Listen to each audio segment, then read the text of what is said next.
This was actually one of those moments in life where I wasn't sure if I did the right thing. About 3 days Mm, into it, I realized that there were so many things we needed to fix. I actually enjoy building. I enjoy teamwork. mm. I enjoy collaboration. I enjoy bringing people together, creating a vision, and all of us contributing brick by brick, wall by wall, just building something that we're really all proud of. I also believe in franchising, actually, and I think business ownership in general. It's a commercial marriage. Every candidate comes through, actually, we ask them to share their why. Why do you want to do Mm, this? Because when you really think about it, it's really not about the money. Of course, people want the security of money, and we sure. see money very much like fuel in a tank. When business owners are at the point where they're not sure if they can survive, every business owner has two budgets. They Mhm. have money and Yep. they have time. My definition of successful has changed over the years. I think when I was young, it was about titles and earnings and all those kind of things. As I've gotten older, I would say yes, it's not a thing you achieve and be done. I think it's something you continue to strive to be.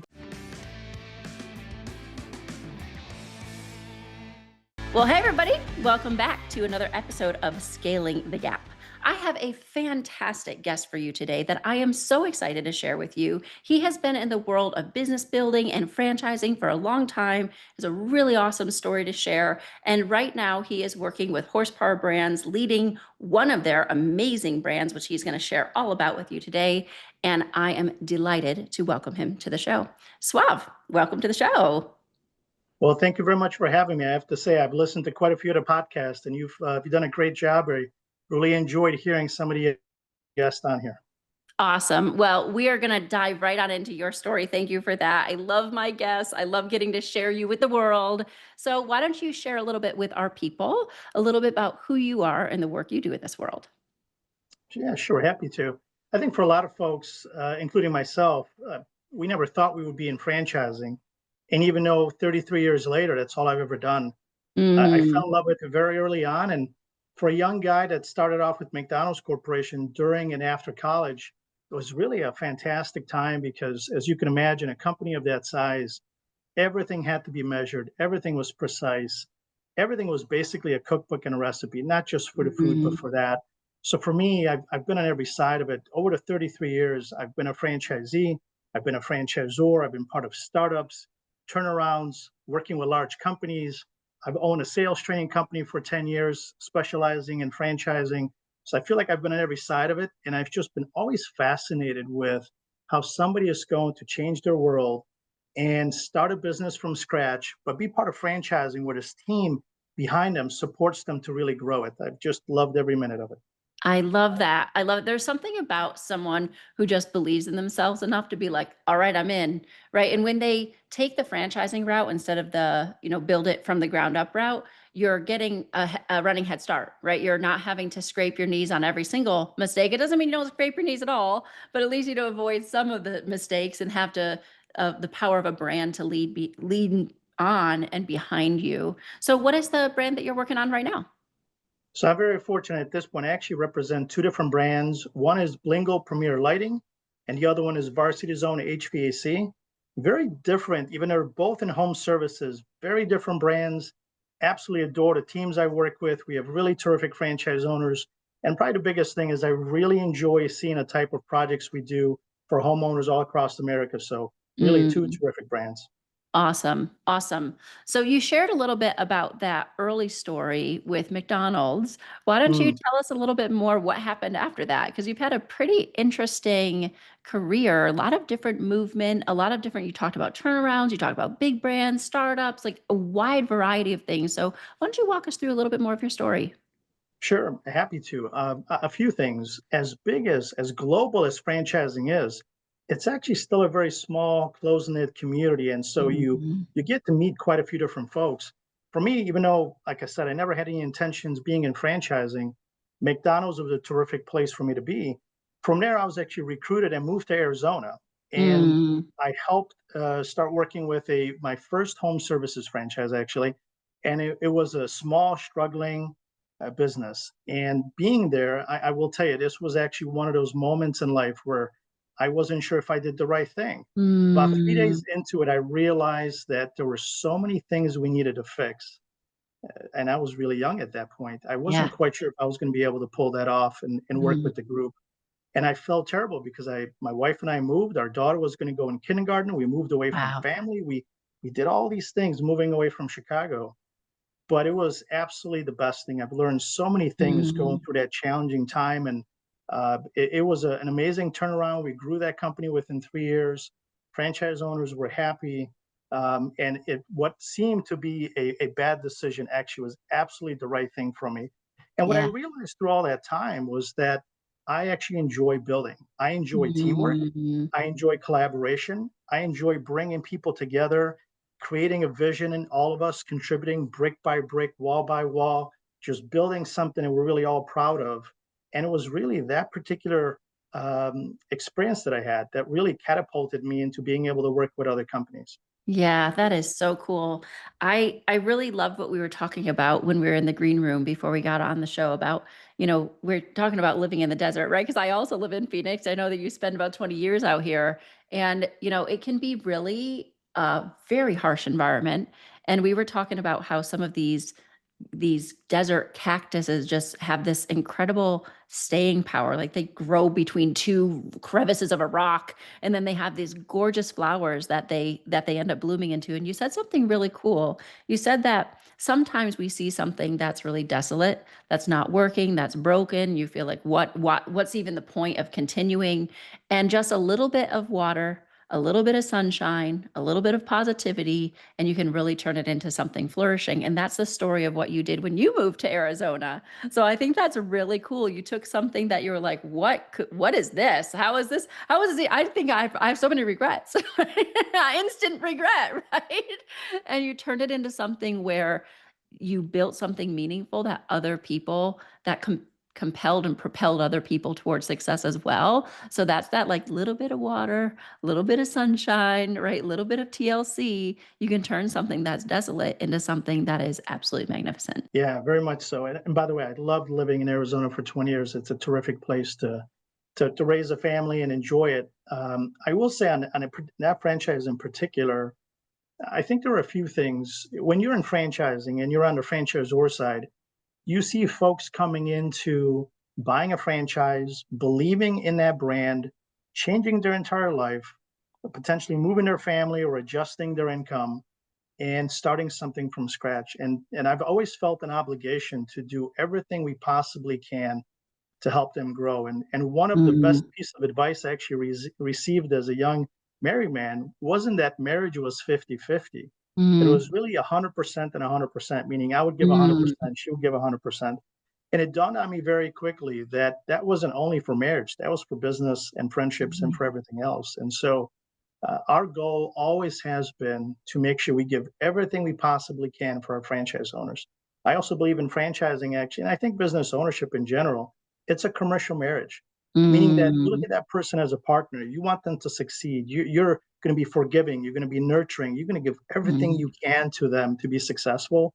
And if they give the same thing back, it is amazing what emerging franchise brands can achieve in just a few years when everybody comes together and actually goes towards a common goal. It's absolutely fantastic, and I love the fact that in environments where there's franchise systems, I always felt that they're very much like countries, in a yeah. sense that we all eat, sleep, and work all across the world, and yet when you travel Yeah. to different places, it's just a little different. So Yeah. in a franchise environment, people have their own language, their own traditions, their own Mm. beliefs and values, their own ecosystem, and they see the world just a little bit differently. But if you nurture that, again, it's amazing how it can grow. So I've always enjoyed that part of it. Yeah, that's really cool. And I also love how in a franchise system, you can have that foundational component, but then each owner puts their own personal spin on it. Each owner puts their own Absolutely. heart. We have this saying that businesses are unique, and we spell it YO unique. Mm, And it's because you bring yourself into the business. Like you cannot help it, right? absolutely. There's that you bring all of who you are to everything that you do. You just cannot help that your faults and your foibles and your gifts and your talents and your strengths are all going to show up. And it's how do you understand the interplay of those things so that you can lead and you can maximize that like traditions and culture of what you bought into, literally bought into. So, Yeah, I'll tell you, one of my favorite things that we do at Horsepower Brands is every candidate comes through. actually, we ask them to share their why. Why do you want to Mm, do this? Because when you really think about it, it's really not about the money. Of course, people want the security of money, and we sure. see money very much like fuel in a tank. It just Mhm. gets you somewhere. Yep. But for franchise owners, especially in home services, I have found in total, I have worked for 24 years in home services in Mm, 10 different brands. And I would say it's universal. Folks in home services that start a franchise, they genuinely want to be able to help someone in need in their community. yeah, And there's something about, let's say, like our HVAC business. When somebody calls, they're really worried. They're really concerned. They're thinking to sure. themselves, "My gosh, it stopped working, or it's making noises. I really need somebody to come out. I'm afraid how much it's going to cost. I don't Sure. know what's happening." And being able to say, "We'll be right there. We're going to be there today. We're going to help you figure it out." So just Mhm. something really exciting about that. But you have to know your why. You have to know: Are you doing this because you want your family to come into it? Are you Yeah. building a long-term legacy? Is this an asset you want to grow to a certain point and then sell? Every business owner, like you said, has a unique set of skills and a background, and Yeah. also the why behind why they're building something. Yeah, yeah. So many people build blind. They don't really know why they're doing Yes, it. They haven't taken the time to pause and ask themselves that really, really important question and getting to the heart of what is that heartbeat of your business? What is compelling you to serve in this way? And I think that you hit the nail on the head with individuals who are drawn into home services. And it's not so I'm fairly new into franchising, right? Like I'm a young buck over here in the franchising space, but I've been in home services, home improvement throughout my whole career. It was accidental, and I it's the same thing that you are noticing in your franchise owners is the same thing that I see in the environment macro is that mhm, people in this environment have a heart of service. They yes, want to be of service to their community and even of service to their teams, right? I have had some of the most incredible conversations with people whose businesses weren't necessarily flourishing financially. They hadn't really hit that flourishing space, but they sure, knew that the impact they were having on the lives of the people they employed and on the lives of the people in their community was such that it gave them the fuel they needed, that inner drive to be able to go get the money to fuel the business of the growth of the business, right? So that capacity to drive impact and to have that one drip in the pond that makes the ripples go everywhere. In home services, yes, there's something really, really special about that. You touch people in the place where they build their memories. You touch people in the place, sometimes in really hard moments in their life, in transitional moments and all sorts of things. And even really humble work can be transformational for the way that someone experiences it. And I think that there's that heart of service in home services is what keeps me coming back for more and more and more. yeah, the same for me. Absolutely, it is absolutely wonderful to see that, um, and I think for a lot of folks that end up being employed within a franchise, they also want to do the same thing. They want to be able to be Mm, proud of something that they go out in the community. And I tend to find that in home services, a lot of folks have had a bad customer experience. yeah, And for so, sure. for us, even though we can differentiate a lot of different ways, we actually want to make sure the customer feels like we're responsive, we're Yeah. caring, we're do the right thing by them. We're going to have transparent Mhm. pricing. We're going to be able to help them solve the problem. We're going to be there long term. And so, Yeah. with that, it just naturally feels very different, and then the franchise owners and their employees are very proud of that, and they begin Yeah. to build a brand in their community. Love it. I love it. Well, I'm sure that this journey has not been all roses, no thorns. So let's dip into the shadow here for a little moment and talk about Sure. what have been one of the unexpected hurdles or what are the unexpected hardships of this journey for you?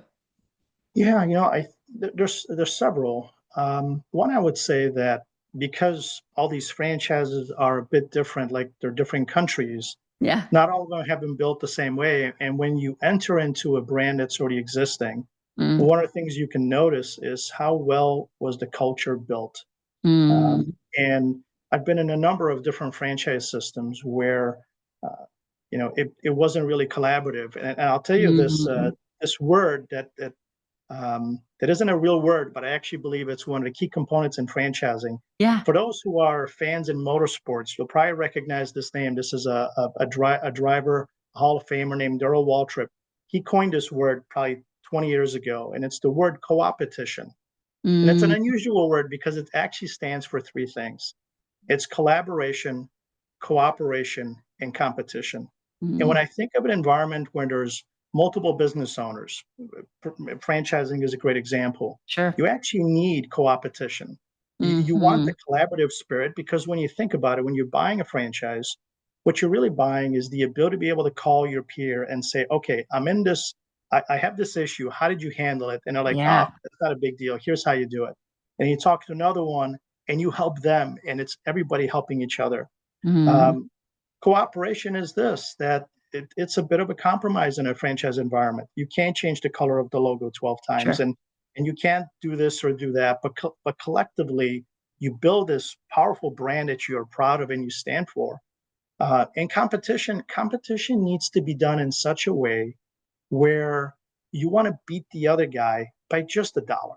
Yeah. You just by Yep. a dollar, Yep. right? But you want to share everything. So our strategy has always been this: if there's 10 of us in a room and we all share our best ideas, Mm. yes, I've lost one idea, but I just gained nine. We always win in Mhm. that environment. So I've come Mhm. into franchise systems where they were siloed and they didn't really collaborate and communicate. They didn't have town halls and meetings together. They didn't share information. And it was just like you mentioned, you add a little bit of water, a little Yeah. bit of sunshine, a little positivity, and you bring them all together and you show them it's healthy to share and things Mhm. just grow. So I think that was really the hardest thing that I've seen in franchising in some systems where they were siloed. The other part I'll mention maybe this was actually equally hard, and that is when business owners are at the point where they're not sure if they can survive. Yeah, oh, yeah. And and that's really hard because you see that they're right at the edge of maybe closing down their business, and it Yeah. is a reality in some cases. But as I traced it back, there's actually one common denominator that I would point out to anybody, regardless of whether it's franchise or any business, Sure. and that is usually there's not enough resources in a marketing site to generate enough leads. So a lot of people are very lead driven. I need more leads. I need Mhm. more leads. However, when you really examine that, every business owner has two budgets. They Mhm. have money and Yep. they have time. And I Yep. find that most business owners do a pretty good job in identifying every penny they're spending. Yep. Whether it's in the right places can be debated, but nonetheless, they know every dollar where they've spent it. And yet we examine their other budget, time, and all Yeah. of a sudden the good ones, they know how much time they need to put into what activity to generate what kind of results. And for others, it's fairly murky, it's fairly gray. It's kind of like, Sure. yeah, I know we need to call some people, we need to knock on doors, and they Right. don't leverage that particular budget as much. And of Mm. course, what happens as resources dry up, especially monetary Sure. resources, the Yep. business begins to be at risk. So I would just really encourage anybody out there, make sure you really maximize both budgets and you know exactly how you spent every dollar and every minute. Yeah, I think you and I were chatting about that a couple weeks ago before we were getting Yes. so, and I have been sharing that thought with people, like, don't forget your marketing is not just the dollars, it's the time spent too. Yeah, And if you don't have dollars, you have time, right? So if you you don't do. have the dollars, you better go leverage the time to create the dollars to create like, to do more, right? Like there's always something that you can do. There's always your hustle muscle. You can always do Yes. something, but you have to know. So I call them the cash triggers. You have to know what are the cash triggers that if you are in a cash imperative situation in your business, Yes. what are those cash triggers you can pull? And they're almost always time and relationship. Almost always, right? And if you Very can much so. leverage that, ching, you can get your business right back on the right track, right? Like it's Yeah, just for sure. but you Yes. have to know it, right? One of my clients, what does he call it? He calls it the money dance. And he's like, you just got to jump around and do all the things and grab all the things, and you might look weird and you might feel weird doing it, but you got to do all the things because you don't know which one of them is going to be the one that works this time. So you've got to have like your little set list of those cash triggers where you can go utilize, invest your time in something just as carefully as you invest your money. I love this idea. It's so powerful. And I also want to circle back to this coopetition. Like that is super cool. And I think that it's the collaboration, cooperation, and competition. That's such a powerful blend, specifically in the franchising space, to really think about how do you leverage each one of those in order to create a really robust relationship, right? That you talked about that commercial marriage, like that Yeah. relationship where there is a little bit of give and take and there is going to be a little bit of compromise and yeah, you're going to have to meet the other person sometimes 100% of the way, right? Like sometimes equality or balance is 90-10. Sometimes it's ten It nine, is. right? So just having that spirit of coopetition and then being mindful of how you're leveraging, those different budgets, those marketing budgets, really, really powerful. It's so cool to me how sometimes our most compelling belief systems that we just believe in and we're going to preach from the top of the roofs come from those dark moments, right? Because this was like, let's For step into the sure. shadow. Let's talk about what was hard. And these Exactly. really beautiful ideas sprang from these are the hardest moments to watch, and these are the hardest parts to endure. And look at what beautiful gift they gave. Very true. Very Really much so. awesome. Really, really, really cool. Well, thank you for sharing your story with us today and all your passion about being a business builder and helping others to build businesses and this journey that you've been on for all of these years in the franchising space. And now like with this high specialization in the home services space, it was really cool to hear like that heart of service come up to the surface because I've talked to a lot of brand presidents and franchise owners and franchisors and franchisees, et cetera. Oh my, on the show, and that heart of service is not something that most people have noticed. That is what drives that's what drives their brand forward. That's what attracts people into the home services in the first place, right? So that's a really special notice, and I just wanted to highlight that. And for those of you listening in home service, home improvement, if you weren't consciously aware that what might be driving you as a heart of service, you might need to take a minute and consider what's your why. Right, really important thing to be thinking through. It's a So great point. yeah, so if you all the highs, all the lows, you look back on all of it. Got of course our flagship question we have to ask, considering all the highs and the lows and the beautiful moments and the learning points today, do you consider yourself to be successful? Boy, that's a really good question. I think my definition of successful has changed over the years. I think when I was young, it was about titles and earnings and all those kind of things. And as I've gotten older, I would say yes. It's not a thing you achieve and be done. I think it's something you continue to strive to be. But I would say Mhm.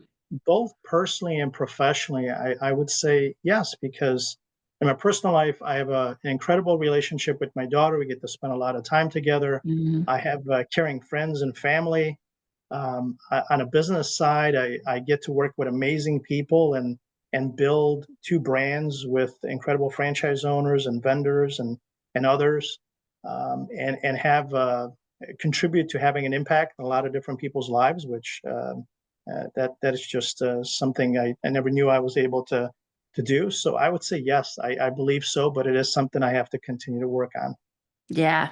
Yeah, there are always so many nuances in what people think about when they consider success. And I really appreciated that you kind of went back to like in my earlier years, I used to think it was about title and money and all of these things. Most people tend to think that success is an external metric. Like when I get here, then I will be. When I get here, Yes. then I will be. But what you learn as you grow is that when you get to this stage, now there's another stage to get to, and then there's another stage to get to, and then and so that there's that never-ending cycle, and it can feel really kind of sometimes it can feel exhausting, right? Because you're worked so hard, but you're just not quote getting there because you keep moving the mile markers. But what you Mm, talked about are not externals, right? There's some of the things are externals, but it's much more an inner game, right? To it is. find what are those component parts that really contribute to your own unique what you consider success to be. So one of my favorite things is being able to backwards engineer a little success algorithm for all of my guests. If you've been listening to the show, you know that's what I do. So let's see how I did to do yours. So let's Yeah. see Suave's success algorithm. Let's see if I get it right. We might have to massage some component parts. Is being in the continual pursuit of success, having strong family and friend relationships, loving the people I get to work with on a daily basis, and driving a meaningful impact in multiple dimensions. Yeah, I think that's spot on. That's Thank you. it. Yeah, Yay. that's That's it. a succinct one. You got four really heavy hitters here.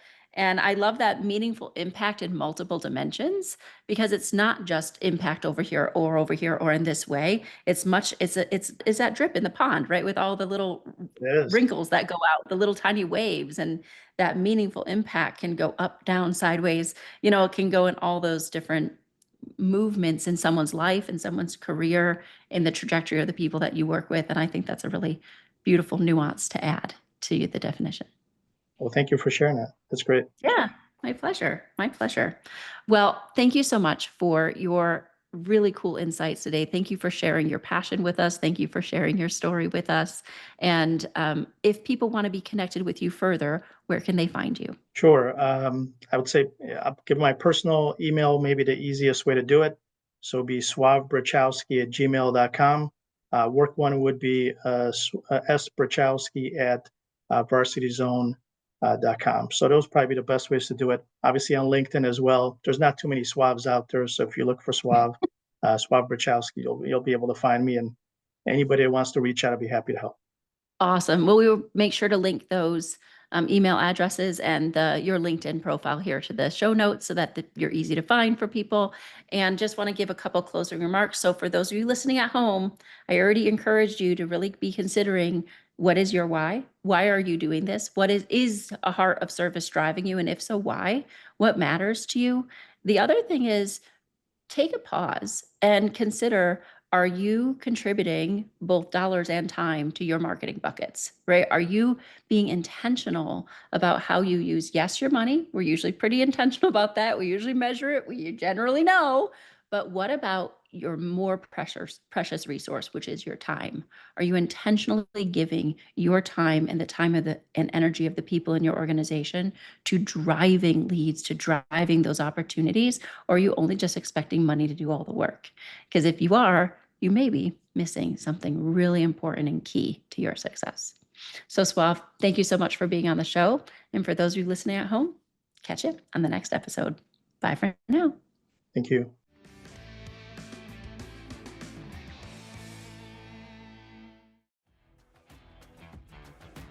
That's it for today's episode of the Bold Enough podcast. If you found this conversation valuable, make sure that you follow the show and don't miss what's next.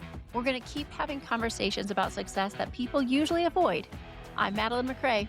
Thanks for joining me.